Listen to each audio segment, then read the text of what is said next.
Let's go. You're listening to Making Data Simple, where we make the world of data effortless, relevant, and yes, even fun. Let's go. Making data simple. It's on. It's on, folks. I just keep talking to interesting people that are set on finding their purpose, life's purpose, making a difference.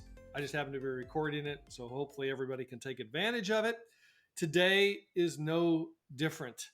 I have Estela Zuheros, and hopefully I did that well. Estela, I took 3 years of Spanish, and I don't remember anything. So if Miss Landis is listening out there, I apologize. I apologize because I've not done you a good service. Just haven't used it, so I lost it over time. So it's back to English. I'm sorry about that in advance. But anyway, I'm here with Estela. Let me give you a quick intro, and then I'll turn it over to you to do your own intro. But she works with people committed to their lives and who want to leave a legacy in the world. I love that about her. She's an instructor of MBSR program at Brown University in the USA, which is a mindfulness-based responsible leadership program. She's also trained at the University of Massachusetts. She created her own program, by the way, as well. She is a professional with global companies in the technology sector for more than 14 years as an HR professional. That's brought some of these mindfulness programs. And today she is in Europe. She's in Spain. She's in Madrid, the Europe Skills Build product manager for IBM. By the way, she's written a great book. I got to say this before I let you jump in, which is The Mindful Response. Today we're going to talk about skills, corporate responsibility, as well as the book on mindful response, because I could certainly use it. And I'd like to hear your intro, your experience. What brings you here today? Thanks for sharing all that you are sharing in the podcast and for having me here. And what can I say about me? Well, the program that I created that I want to say is called Mindfulness Based Responsible Leadership. And the program that I am instructor of, that I was certified by the University of Brown, which I started certifying by University of Massachusetts, is Mindfulness-Based Stress Reduction, which is a program that it was created many years ago by scientists on mindfulness, that it has a lot of research and science behind, which it was something for me so important in the moment in which I started practicing mindfulness. And yes, it is something that I'm doing today. I'm working in corporate social responsibility. I work in the program Skills Build, which is an area that I love in corporate social responsibility, which is reducing the skill gap that we have in society. So we are going to a technological society.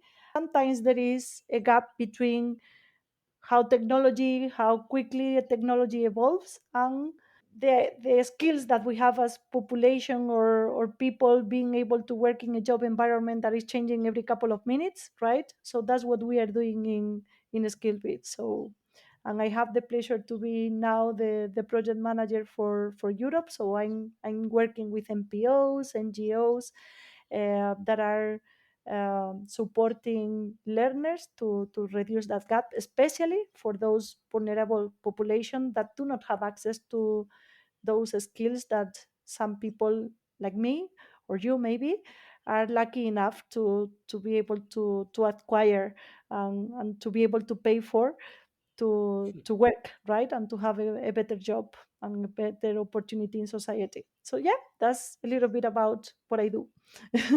Fantastic. And you are in Madrid, is that I correct? am in Madrid. I am in Madrid. You got it. It's all. All right. And Very I good. published the book, The Mindful Response, which is also written in Spanish under the title La Respuesta Consciente, in case we have any Spanish population over there. So So is it the mindful response, or is it, here's the reason I asked this, is because I did translation and it said the conscious response. Is it no, mindful or conscious? it's The Mindful Response. The title in English is The Mindful Response. And it was funny because that title was given to me somehow while I was meditating. And it came like that, The Mindful Response. Yeah. So it wasn't a publisher. Yeah, I mean, long story short, the idea of the book was there for a long time, and I was asking myself why, right? Why meditating? Why it is important? Why it's important for me? Why it is important for society? That idea was there always in the back of my mind. It was something recurrent coming.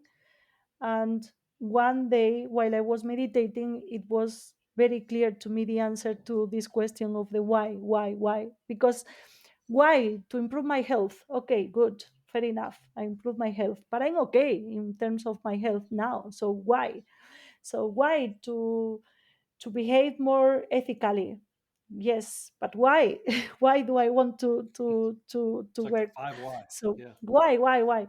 So the why was really because I want to be free, and the only way to be free is to choose my response. So it's the mindful response, is the space in which I choose to respond and not to react towards it happen in life. That's where I can be free because I'm Awesome. choosing. All right, we're going to make the listeners wait for a little bit of that because I'd like to dive into that. That gets pretty deep, but I appreciate it. But just to be clear, the mindful response is the book you have. Do you also have a? You're also a founder of the mindful response. Is that the book itself, or do you have a? Yes, the is an organization that delivers mindfulness programs to different entities. So, for example, I have recently delivered programs to, for example, the police in Spain, or I have delivered programs to doctors as well. So, I work on responsible leadership programs based on mindfulness to different source, and that's the purpose of the mindful response is delivering those techniques and methods that requires that allows leaders to lead in a way in which they are responsible towards themselves, taking care of themselves, plus taking care of whatever they have in their hands to serve society, because every work that we do is to serve someone, right? Mhm. So the intention is to be able to serve the other while serving ourselves and taking care of ourselves and our well-being. You've got me even more intrigued. But I'm going to start with skills first. All right. So jumping into skills or skills build, as you call it, the skills build program manager in IBM corporate social responsibility. Tell me or tell us what that's about. Well, it says Skill Builds is an initiative that it was brought up in order to reduce the gap in society, the skill gap that we have towards technology, right? And also to serve those underdeserved populations of that population that is more vulnerable to the quick changes that we have in society. There was um, an interesting information that it was published in the World Economic Forum. Basically, what they were saying is that most of the new jobs, 50% of the companies estimate that 50% of the employees will need reskilling, and that there is a huge opportunity in the market for those new upcoming jobs. So basically, because there is that talent shortage across all the industries that are somehow not helping innovation, or that are not helping moving in the way in which we could move. That's how skill bills came up. Okay, and the intention to create a skill bills was to reduce that gap and also to foster diversity and inclusion. Nowadays, maybe we don't have to have a university title, right? Maybe we don't have to go to the traditional way of acquiring skills. There are different ways in which learners can acquire new skills to close that gap that we have. We have to have a way as well to understand, okay, but which are the level of skills this person is acquiring. So skill base is very much about that, about providing a skill to those people. There are three main focus. So there is an area that is focused on students. How do we make sure that students that are gonna start choosing soon, what do I want to be, what do I want to do in the future, so start considering some of these new pathways for them to develop their careers. So there is that part of training students and their teachers, because sometimes teachers are not having the skills they need in order to be able to support their learners, their students. So that's one side of skill builds. There is another side that is focused on adults, basically. So skills for jobs, which are those jobs that are more require, where do we have higher gaps, right? We have a higher gap. There are needs in the market and we are not covering, so how can we support those people to acquire the skills, especially those that are technologicals, so that we as IBM, we can help learners to acquire those. And there is then So, is this for students or existing professionals so or both? two sides, both. So there are separate programs depending the profile of the learner. So there is students and teachers, schools somehow, older than 13, 14 years old, right? So when they are starting to decide where do I want to go or what do I want to do in the future. And then there is the adult side that is for people that is older than 18 and that can start working or doing something. So it's for adults, we call adults. And there is a third part on skill builds that is focused more on the academy and those that are working on research. And for those, we offer licenses and to use the IBM technology to support their research and innovation initiatives. I could probably make a guess that would be pretty close to accurate. But what problem are we trying to solve? I think is the problem we are trying to solve is how can you acquire the skills you need to access to new job opportunities. So, is this for those folks that are not technical at all?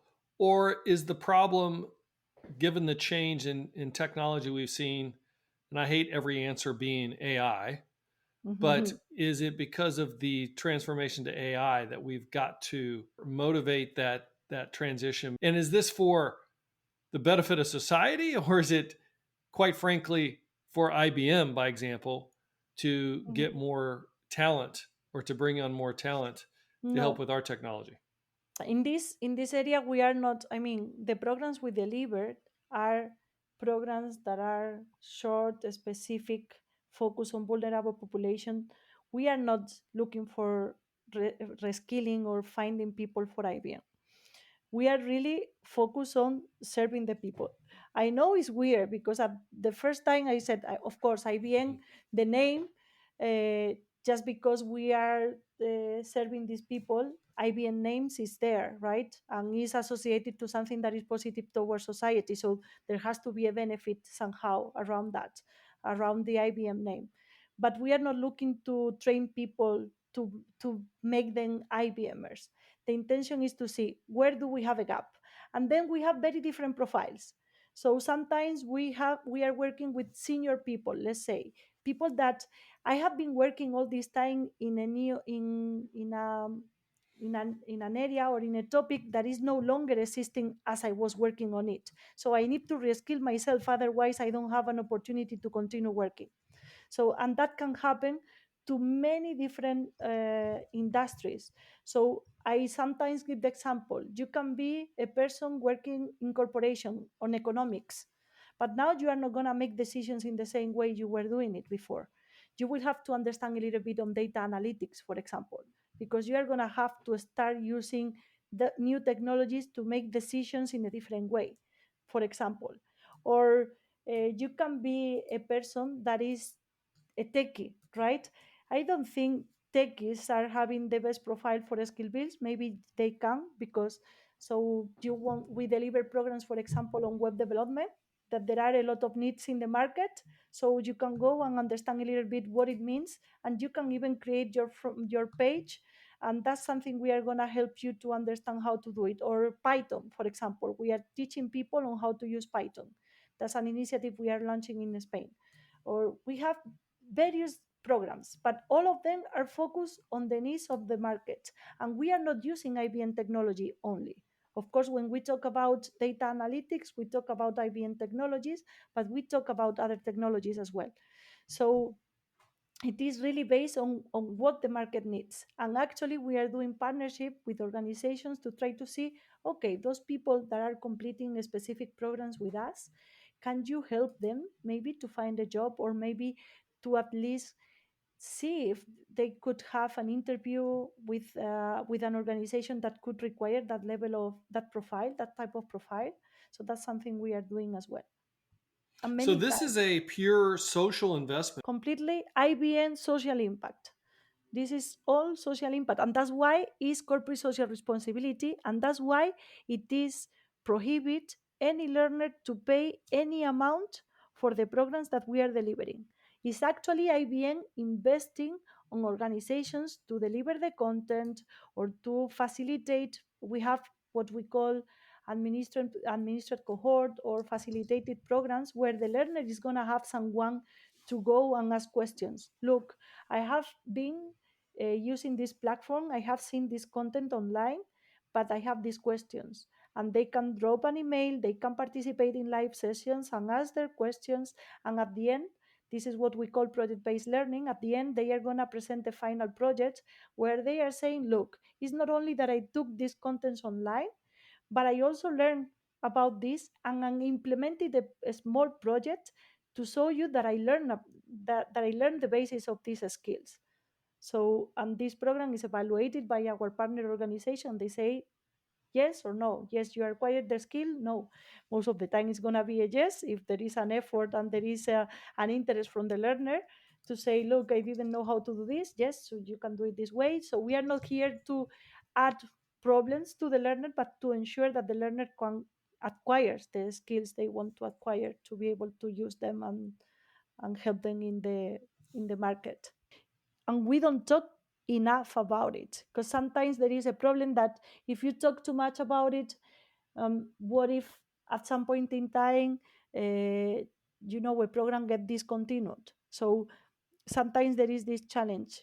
If I talk too much, yes, if I talk too much, maybe I'm overselling myself. If I They're don't talk trying to make about it, money then out of it, or trying to get exactly. benefit from it. Yeah. And if you don't talk at all, then nobody gets to know what is happening. And sometimes IBMers, or we ask for volunteers, for example. So sometimes if we are running a program on data analytics, we ask for volunteers, and would you like to come and share with our people and say a day in the life of a data analytics? And they are more than happy to go and share the experience with them and see the faces of these people eager to understand more, how their life could be as well, because this is a first step for them. But I think there's a balance there. IBM isn't always good at marketing to begin with. I mean, we don't like to tout our stuff. We like to let our talents and our success kind of just resonate by itself. But like I run a charity, I should say my wife runs the charity more so than me. It's here to Ah. help KC, by the way. It provides hearing aids for individuals that needs them if you're interested. But I found that you've got to somehow tout it. And the best way to tout it, and maybe you alluded this, in my opinion, or what we found in the charity space, is to let the receiving end, I mean, the individuals that are receiving the hearing aids, talk about how it's changed their life. Mhm. We stay out of it. We just say, hey, if you'd like to talk about it, you'd like to put yourself on YouTube, we'll help you with that. But it's up to you to do so. How do you measure success? How do we measure? So we have a huge commitment that has been shared as well publicly, which is skilling 30 million of people by 2030. Okay, so that's our commitment, and we have shared it. So we measure the number of people we are able to skill in every year with the different programs that we have in the different regions or countries of the world. That's something that we do. And on the programs, there are different ways to measure. We tend to, at the end of the program, we always send a survey to understand how do they value the contents, the facilitation of the sessions, for example, the trainer, so different elements. That's something that we measure, and we receive feedback from the learners. So, and sometimes when we have live sessions every week or every couple of weeks, and we are facilitating the programs, we every time that we have a session, we ask for feedback as well. And we also get ask for feedback from our partner organizations. So we are not working on this alone. We have a team internally in IBM, but we also work with partners. But what are the primary areas that you're reskilling? You've mentioned Python a few times, which is depends on which way you look at it. I guess is that's you're getting into AI, etc. That's pretty heavy Yeah, tech. it But is. what would you say is the top three, by example, areas? And then I guess I'll ask a two part question, which you never do. But what are the top three areas, and how do you determine that, and then how do you Mhm. deliver effectively? Like you've got different ages, you've got kids with adults in the No, they same are class. separated. They are Okay, separated. Kid and adults, they are students are one place, and students and teachers, and then adults, they are in different places. But still, the range is because it could be from 18 to 60s, 70s, 80s. Okay, so it could be whatever age. So we have 7 areas of domains, and those 7 areas are, so we have data analytics, for example. We have web development, front end, back end, or I mean, web development is another area of domain. We have IT tech support. We have as well cybersecurity, which this one is a little bit more challenging to implement depending where, right? Because you need to have a level of English, for example, to go to a program on cybersecurity. And if we want to work with underdeserved populations, sometimes they do not speak English. You are not going to believe it, but yes, there are many people that do not speak English. So then we have these areas of 7 domains that are linked to the topics that we know best, maybe in IBM, and also where we see there are opportunities in the job market, especially where there are biggest gap. That's how we choose. And that portfolio of programs that we execute depends very much on the country we are working with and the population we are trying to serve. Sometimes we also deliver programs on professional skills, for example, more focus on soft skills, for example. But the main focus is on technological skills. makes sense. But I only got four. You said data and analytics, web dev, IT tech support, cybersecurity, and what were the other two? We have artificial intelligence, and we also have cloud as well. We are introducing new topics that are sustainability as well, and how sustainability linked to technology. But that's something we are going to have more soon, but for the moment it is there, and it's going to come. What's your selection criteria? I mean, how did somebody get into this program? Again, if there is a two-part question, Yeah. how do you, because this is related, how do you ensure diversity and inclusion? So we do not select the people. Okay, so we go to our MPO partners or governmental organizations, and we share the profiles of people we would like to serve. And then the organization is going to be doing the work to select those profiles that can take advantage of the program. So it's not the selection criteria, it's more we tell you which are the bases you need to have in order to make the best out of the program. And then based on that, we give the learners some specific contents that they can do on their own rhythm with the support of the MPO, or there are different formats. So everybody can access to the platform. That's the first thing.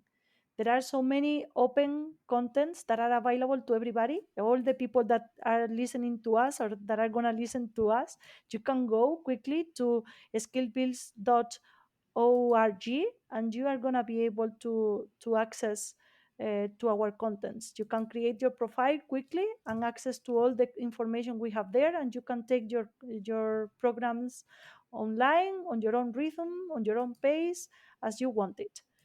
But then when we work with MPOs, we do not have we don't say you are eligible and you are not, but we admit everybody that is coming. And then sometimes we do have some specific test or some specific learning contents that we offer in order to be able to go to a next step in the training. So, for example, going to Python, I cannot tell anyone jump into Python straight away, but I need to make sure that everybody has the same level at the beginning. So we are going to offer them certain contents they will need to complete in order to be able to be eligible to the next stages of the training. Okay, but that's how we are working. But I got to believe if you're going to meet the 30 million by 2030, that you're also are trying to, I don't want to say advertise, but maybe it's advertise some of the programs so you get people to sign up. Because if nobody signs up, you're not going to achieve your objective. Yeah, yeah. So we are promoting as much as we can to have people coming to the platform and to our programs. That for sure. Yeah. So that's, but there are no specific. So we do sometimes with our partner organizations, they do promotions. They do share it and invite people to come and join us, uh, to have our cohorts ready as well, because also sometimes. So yes, yeah, that's something we are doing. Okay. But we are not telling anyone you cannot join. Right. I get that. But you're on pace for that 30 million. I mean, we are on the path. We are on the path. We are on the path. There is a huge number of effort that we are putting into that. But individuals So just can sign up. I mean, I could sign up if I wanted to. yeah. Tell us about your book. I have to say, I am not the best at meditation. I'm not always present, as my wife would tell me. I'm working on it. So this is very intriguing to me. Let's just start with the mindful response. Lessons, stories, practices. Just give us a 2-minute version of what you have there, and then I'll just be selfish in how it can help me. Because I can use all the help that I can get. I mean, it's so busy, right? We're doing stuff. You're on and on and on. You're never off. You got the iPhone. I was talking with somebody the other day, and I did live without the iPhone at one point in time. I don't know what we do without them. I mean, I can't imagine. Even though I lived a lot of years without the iPhone, I mean, it's just so interrupt driven. So tell me how to be mindful. Well, first of all, I think that let's be honest and practical here. So why do you think I got interested in mindfulness? And why did I decided to become a mindfulness instructor? Because I was mindful? No. Okay? No. It wasn't the reason, So right? you were It, me at one point. I needed Yes. myself. I saw myself in a position in which it's not that I don't need it now. Let me be clear. So it is now a way of working for me. It's a way of doing things. It's a way of living somehow. But if I became interested about mindfulness, it was because I needed to find better ways to manage the things that it was happening in my life. Look, I was in my day and I was working as a, let me tell you one story. So I was working as a project manager for a global program serving 24 countries.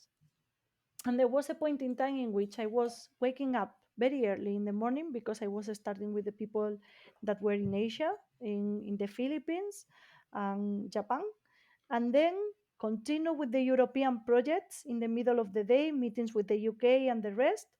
And then later on in the day, I was having my meetings with the executives. So I was there available most of my day. And without noticing, I started getting burnout. Would I have thought that I was burning out? No, I was perfect. It was just, I was a little bit, how can I say? I was a little bit frustrated with things, more angry or anxious about things, but that was okay for me. Maybe it wasn't for my colleagues, I have to say, or maybe for my teams. They could see that I was exploding, but for me, I was okay. But there was a point in time in which I recognized it. I was in front of my computer trying to send an email and not even know where I was because I was sending the email, replying five chats at the same time, and replying a phone call that I was receiving at the same time. So I was trying to do it all together.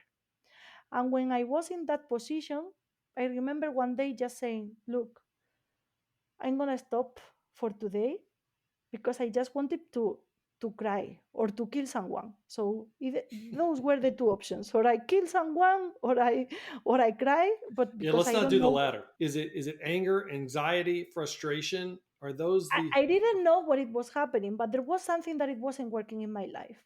You call it a mix of things because nothing was working incorrectly, but nothing was working well neither. You know what I mean? So it was a mix of just too much on my table, like nothing all working but nothing working. Is weird. So I remember turning the TV on and putting some of those documentary shows in the TV that I would never have seen before. And when that I turn on the TV, hear the story of some project manager in IBM. Look, that was curious to me. And they were talking about burnout, and they were giving the example of a lady that was working as a project manager, and one day had to travel to somewhere and wasn't able to jump into the fly into the airplane to go to wherever she wanted to go because she had an anxiety panic attack or anxiety attack. So when I heard that, it was like, uh-oh. what is happening? Tell me more. Let me listen to this. So I heard of the story. They talk also about a story of the police and how they were burned out with, especially those police that were working with people committing suicide or very specific situations where they have to have a period of relapse and to recover from all the difficulties they were having. And they talk about mindfulness, and that was the beginning for me because they talk about mindfulness. That I started researching what was that thing of mindfulness, which I didn't know what was it. And then something weird happened, that it was the University of Massachusetts came to Spain, to Madrid, to deliver one training program to the first people they were training on MBSR in Spain. So the mindfulness based stress reduction program. So I went to that retreat, which I said, okay, look, it's the first time that I'm gonna take 1 week, real week of vacation after 8 years working. I decided to take that week, real week, where I was not going to be online and connected. Yeah. So I decided, okay, I'm gonna go to that retreat and let's see what happens. And then I decided, okay, 5 days has given me a lot of information, but I need to continue working on this. What can I do? Okay, let me go to the university and continue my studies on this to deepen in my practice, and that's how everything started.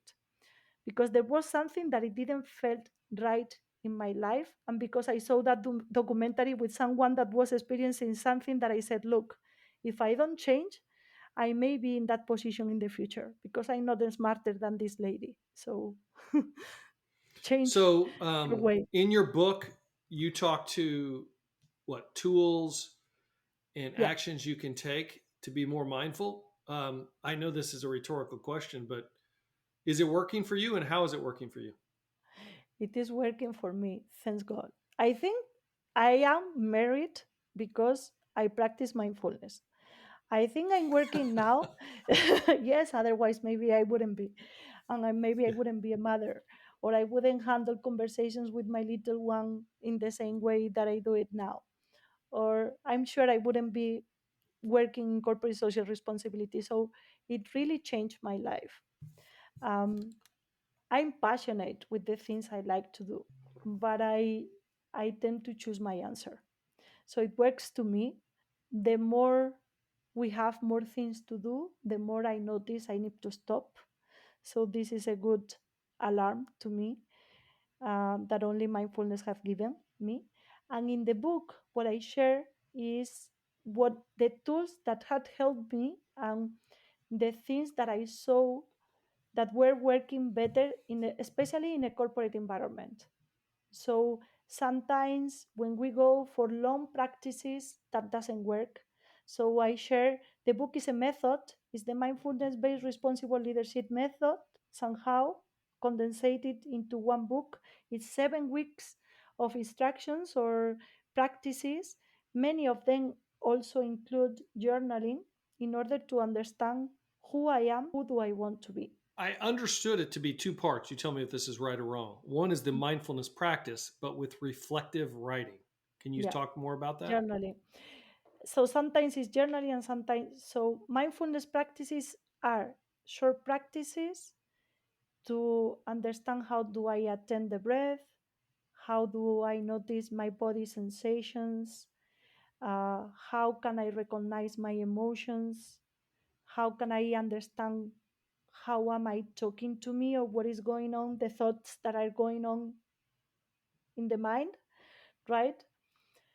So that's one important part, which is training attention. And sometimes I like to give this example. So I am at home sitting down, and then sometimes I go to the window. And once of those days that I go to the window, I see someone riding a horse quickly, quickly, quickly, quickly. The person riding the horse goes quickly by, and it's like, oh, a person riding a horse so quickly. What is happening? And I'm there 2 minutes ago, and I see the person coming back quickly the other way. So what is going on? The person was quickly going there, riding the horse, coming back, riding the horse, and it's like, I don't know you, but maybe me, because I'm curious, I stay a little bit. Let's see if the person with the horse come back over here. So yes, I wait a few seconds, and the person is coming the other way around. So I say, look, if the person pass over my window again, I'm gonna ask, where are you going? And Hmm. look, you know what happened? The person comes with the horse, the rider goes in front of the window, and I say, where are you going? And what do you think the person answers? Hey, you crazy? I don't You're know. crazy. Why are you asking that? Yeah, quit asking me questions. I don't know. So the person answers, ask the horse. Okay. That's how many times we live. We go quickly running one place, running to another, but we don't really know where are we running or where are we going ahead towards what, right? Where am I going? I just jump into the horse, which is my mind. My mind is telling me, now you answer this question, now you go there, now you go there. But my attention is not focused. I'm just jumping from one thing to another thing. And that's what these people, the But how do you stop it? Give us a trip. I know we're going to run out of time, and I should have spent more time probably on this. But no, what? Give me a tip, at least something that we could learn in the book that would help. Because yeah, I think I was burned out 20 years ago. I don't know what the next stage is, but I'm in that stage. okay, So, what's a tip? Is it does it tie into meditation? I presume you're going to tell me about meditation too. But meditation is important. So we have mindfulness, formal practices and informal practices. So you can go into meditation, and when you go into meditation, you are going to notice, okay, maybe I'm paying attention to my breath. And then the mind starts saying, look, this is boring. Estela, stop looking at the breath. You have looked at it already. There is nothing new here. Go and answer your emails. You have a million over there. So that's the internal conversation that is going on in each of us. That's the normal way of thinking. That's the normal way in which the mind works. So what we need to tell the mind is, who is the boss here? I'm telling you, please pay attention to the breath. So only for this time can you come back and pay attention to the breath. So that's a way. A good way to start is just to say, look, I'm gonna put my alarm for 2 minutes, and I'm gonna do nothing in 2 minutes. Okay? Just do nothing in 2 minutes. And maybe pay attention to what is happening to you. You're gonna feel uncomfortable because you are changing a pattern. We are used to do one thing and the next and the other. We are not used to stop. So that's a way in which you are telling the mind, yes, I know you have to do many things, but if I'm here 2 minutes doing nothing, that should be fine by you. That's a way to practice. There is even a simpler way to practice, or another way to practice, which is pay attention 2 minutes to your breath or to your body sensations. By the way, the breath was there before you stop. So that's something you can do. That's a way to train your mind. And that could you could call it formal practice. But you can do also an informal practice, which is do only one thing at the same time. If you are washing your dishes or putting the dishes into the washing machine, just do that. Don't do another thing. Don't try to answer the message from someone. Don't try to prepare the food. Just focus on how it is the experience of putting the dishes into the washing machine or washing the dishes or understanding the water, feeling the water in your hands. That's a way also to train your mind, changing from multitask to monotask. That's the first tip. Well, I mean, that's easier said than done, though. I'm with you, especially with all Exactly. the different notifications and everything else you get. I used to pride many years ago. I've learned since then, but I used to pride myself on multitasking. I now have a philosophy that there is no such thing Mm. as multitasking at all if you want to do something well. So, in fact, I've got a little sticky on my my screen here that says focus. That's meant to remind me that if either schedule the meeting or don't schedule the meeting, if I'm in the meeting, stay in the present moment and focus so you can get Mm. value out of it, drive value, etc. Or cancel the meeting. It's one of the two. But having said that, it's easier said than done because then you get a call, you see it's somebody that's important that you've been trying to get a hold of, whatever. You just gave us a couple tips. I presume that there's some depth in the book that we would get Yeah. by by reading it.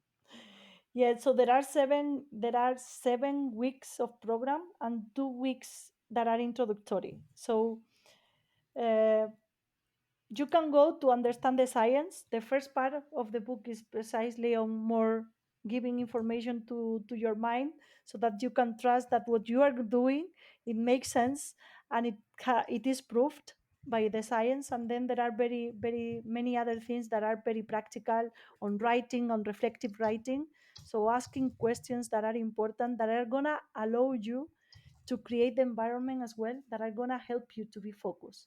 Because sometimes we don't create that space that is going to facilitate us. So you told me at the beginning of this, we are going to say the secret to the people that are going to listening to us.